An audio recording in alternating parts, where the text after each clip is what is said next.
Je crois vraiment aux choses que je vais vous dire car elles ont marché pour moi et j'aurais aimé les connaître lorsque j'avais 21 ans.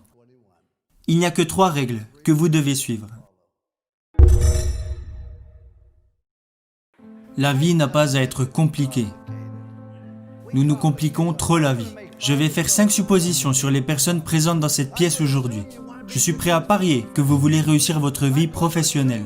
Je suis prêt à parier que vous voulez réussir votre vie personnelle. Je suis prêt à parier que vous avez besoin de vous sentir utile. Je suis prêt à parier que vous voulez vous sentir en sécurité pour votre avenir. Et le 5e point est que je suis prêt à parier que vous voulez aller au paradis. Je vais maintenant vous donner un plan simple pour réussir les 5, parce que vous n'avez pas besoin de sacrifier votre vie religieuse ou votre vie personnelle pour réussir professionnellement. Tout est lié et ce n'est pas compliqué. J'ai toujours essayé de ne jamais me compliquer la vie. Vous rendez-vous compte qu'un arc-en-ciel comporte seulement 7 couleurs ? Seulement 7. Regardez ce que Michel-Ange a réussi à faire avec ces 7 couleurs. Il existe seulement 7 notes de musique. Regardez ce que Beethoven a réussi à faire avec ces 7 notes. Il existe seulement 10 chiffres. Regardez ce que Bernard Madoff a réussi à faire avec ces 10 chiffres. Le point que je veux soulever est que la vie n'a pas à être compliquée. Vous avez besoin de 4 choses dans votre vie. Et s'il vous manque une de ces 4 choses, vous ressentirez un vide énorme. Premièrement, tout le monde a besoin d'avoir quelque chose à faire. Deuxièmement, tout le monde a besoin d'avoir quelqu'un à aimer. Troisièmement, tout le monde a besoin de croire en quelque chose et dans mon cas, je crois en Jésus-Christ, notre Seigneur et notre Sauveur. Et le 4e point dont vous avez besoin dans votre vie est que vous devez avoir un but à atteindre. Que voulez-vous faire maintenant ? Ayez des buts et des rêves ambitieux. Je crois que c'est absolument essentiel. Ne reproduisez pas les erreurs que j'ai commises. J'ai fait beaucoup de choses stupides dans ma vie, mais laissez-moi vous révéler la bêtise que je regrette le plus. Quand j'ai débarqué à l'université de Notre-Dame, j'ai pris l'équipe qui était au plus mal pour la mener au sommet pendant 9 années consécutives. Chose que personne n'avait réalisée avant et que personne n'a refait depuis. Nous sommes arrivés au sommet et nous y sommes restés. Voilà la chose que je regrette le plus. Vous savez, il y a un dicton qui dit « Vous progressez ou vous mourrez. Soit l'arbre grandit, soit il meurt. » Il en va de même pour votre mariage, il en va de même pour votre business ou pour vous-même en tant que personne. Et je ne dis pas ça parce que je suis vieux, même si maintenant mes bougies d'anniversaire coûtent plus cher que mon gâteau. Cela est plutôt en rapport avec les efforts que vous devez faire pour vous améliorer. Nous avons atteint le top et j'ai dit nous y sommes arrivés, restons comme ça, ne prenons plus de risques. Nous avons terminé second du championnat et tout le monde a dit que j'étais un idiot. Alors que le gars qui termine dernier au concours de médecine, lui, il l'appelle docteur. Ça me semble injuste. Quand j'ai quitté Notre-Dame, je n'aurais jamais pensé entraîner à nouveau. Où aurais-je été après Notre-Dame ? Ma mère disait, quand tu quitteras Notre-Dame, tu iras directement au paradis, t'asseoir à côté du pape. Tu n'auras plus l'âge d'entraîner. Alors, je suis parti vivre dans une ville où l'âge moyen ne faisait qu'augmenter. Et là, ce que j'y ai découvert est que je n'étais pas fatigué d'entraîner. Vous devez avoir un but, un rêve à atteindre. Et même si vous avez déjà accompli de grandes choses, qu'en est-il à présent ? Je vais vous dévoiler un plan simple pour réussir les 5 hypothèses que j'ai faites au début de ce discours.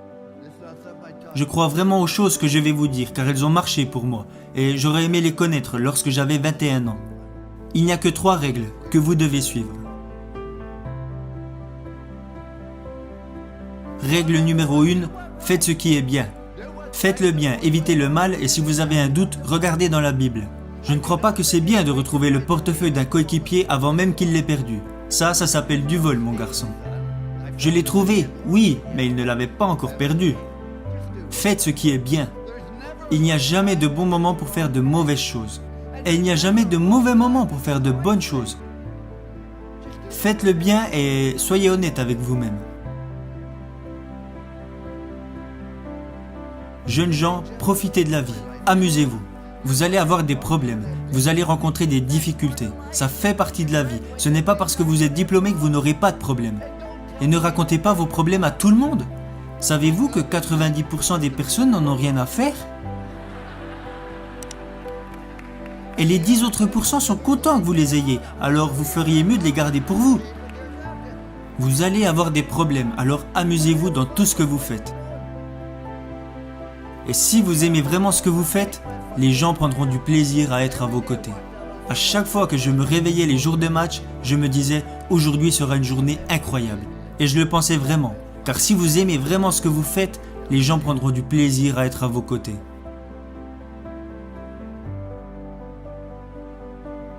Règle numéro 2.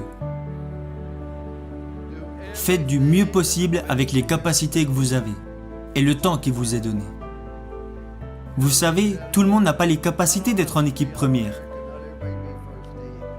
Mais tout le monde se doit de donner le maximum qu'il est capable de donner.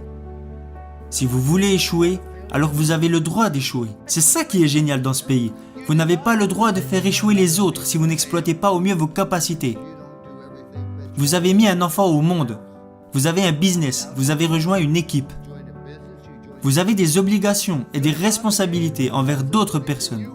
C'est pourquoi vous vous devez de donner le maximum de ce que vous êtes en mesure de donner, dans tout ce que vous faites. Ce n'est pas compliqué. Vous savez, jeunes gens, je suis né avec une cuillère d'argent dans la bouche. Je suis né à Follansbee, en Virginie occidentale. Je suis repassé à l'endroit où je suis né hier, vers 22h30. Je suis né dans la cave de ma maison, mis au monde par le docteur McGraw. Nous n'avions qu'un lit pour moi, ma sœur et mes parents. Nous avions une demi-baignoire et une petite cuisine. Et nous avons vécu dans cette maison pendant plus de 7 ans. Il n'y avait pas d'aide sociale à l'époque, nous n'avions pas de coupons alimentaires et nous n'avions pas d'argent de côté. Mais j'ai toujours eu assez à manger, parce qu'à chaque fois que je voulais me resservir, mon père me disait « Non, tu en as déjà eu assez ». Mais la raison pour laquelle je dis que je suis né avec une cuillère d'argent dans la bouche, mon père avait arrêté l'école en CM1, voilà toute l'éducation qu'il avait. Alors pourquoi je vous dis que je suis né avec une cuillère d'argent dans la bouche ? C'est parce que mes parents m'ont appris que la vie est une question de choix, et qu'ils soient bons ou mauvais, ce sont vos choix qui vous définissent. Alors ne blâmez jamais les autres, car si vous recevez une bonne éducation et que vous êtes prêt à travailler dur et à surmonter les problèmes et les difficultés, alors dans ce grand pays, vous pouvez accomplir des choses extraordinaires. Voilà pourquoi je dis que je suis né avec une cuillère d'argent dans la bouche. Ma dernière règle est de montrer aux autres que vous vous souciez d'eux. Vous ne pouvez pas entrer dans une pièce et dire « Hey, je suis là, regardez-moi ». Non.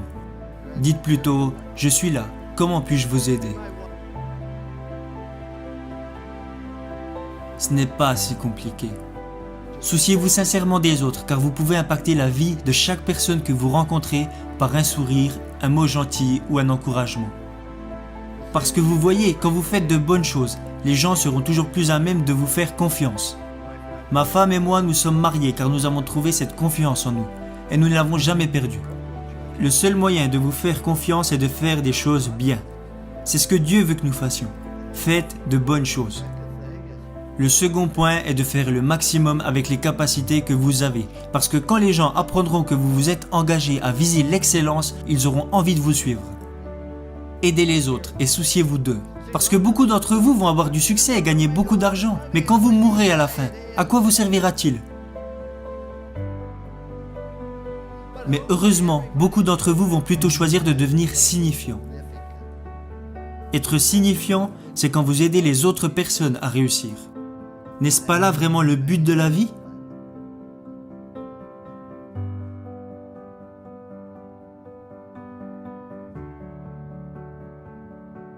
J'aurais aimé connaître ces 3 règles lorsque j'avais 21 ans, et je les utilise maintenant depuis plus de 40 ans. C'est pour cela qu'il y a une statue de moi devant l'école, même si je pense qu'ils l'ont plutôt mise là pour que les pigeons puissent se reposer.